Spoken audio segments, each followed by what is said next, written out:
Bonjour et belle pleine lune à toutes et à tous. Laissons-nous porter par son énergie puissante de régénération, car c'est bien cela dont il s'agit. La lune de Bélier nous offre la possibilité d'un véritable renouveau, chaque année. Mais aujourd'hui, le 19 avril 2019, la renaissance passe encore plus que d'habitude par le feu. Vous pensez au phénix? Moi aussi. Il est question de se dépouiller du passé par le feu purificateur pour aller vers du neuf. La lune est en pleine, elle se situe à l'opposé du soleil, sur l'axe Balance-Bélier, et détail d'importance au degré 29, un signe comportant 30 degrés. Ce dernier degré est très important en astrologie. On l'appelle le degré critique car lorsqu'il est transité par un astre, il est la dernière énergie du signe. Il arrive comme une injonction à accomplir ou intégrer quelque chose. Il est en fait la dernière chance du signe traversé.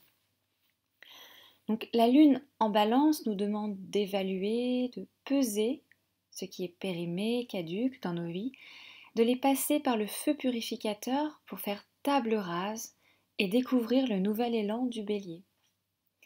C'est à ce prix seulement que la régénération peut s'opérer. Il faut vider l'ancienneté de la tasse avant d'en verser du nouveau, comme disent les taoïstes. Donc, il nous est aussi demandé de maîtriser le feu. Saurons-nous évaluer ce qui nous convient le mieux? Trop de feu nous consume et trop peu nous empêche de vivre. Maîtriser le feu primordial est ce qui est demandé à tout un chacun pour pouvoir rectifier la matière. Rectifier, c'est rendre droit. Et sans cette rectification, pas de Kundalini et pas de transmutation du plomb en or.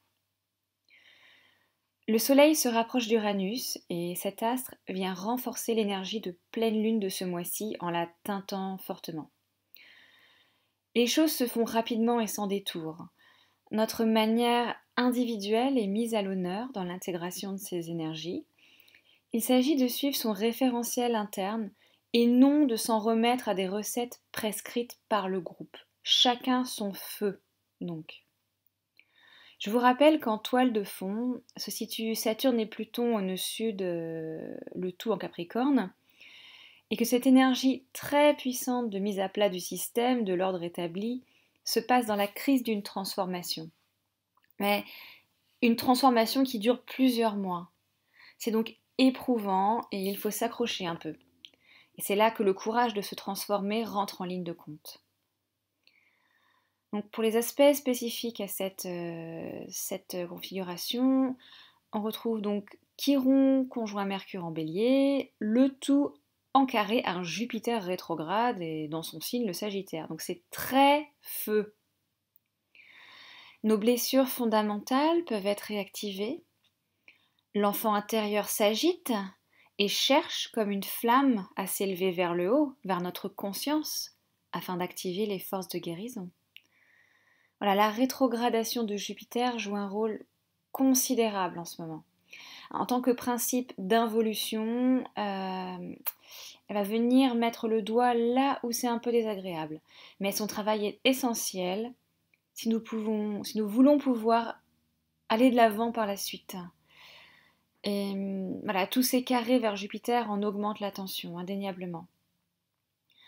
Mars, maître du Bélier, planète martiale et de feu, vient ici éteindre l'eau de Neptune avec laquelle il est en carré. Comme pour dire « Et si on vous coupe l'eau, vous faites quoi ?» À nous donc d'apprendre à gérer notre feu sans la béquille facile de l'eau abondante. Vous l'aurez compris, le feu est donc très présent dans cette configuration. Que voulons-nous en faire? À nous d'être acteurs et actrices de ces fortes énergies. Voilà. Le message de cette pleine lune, c'est peut-être aussi de dire il ne sert à rien de chercher la lumière à l'extérieur de nous, c'est en nous qu'elle se trouve. Alors à nous de l'apprivoiser. Je vous souhaite de très belles énergies. Merci à vous.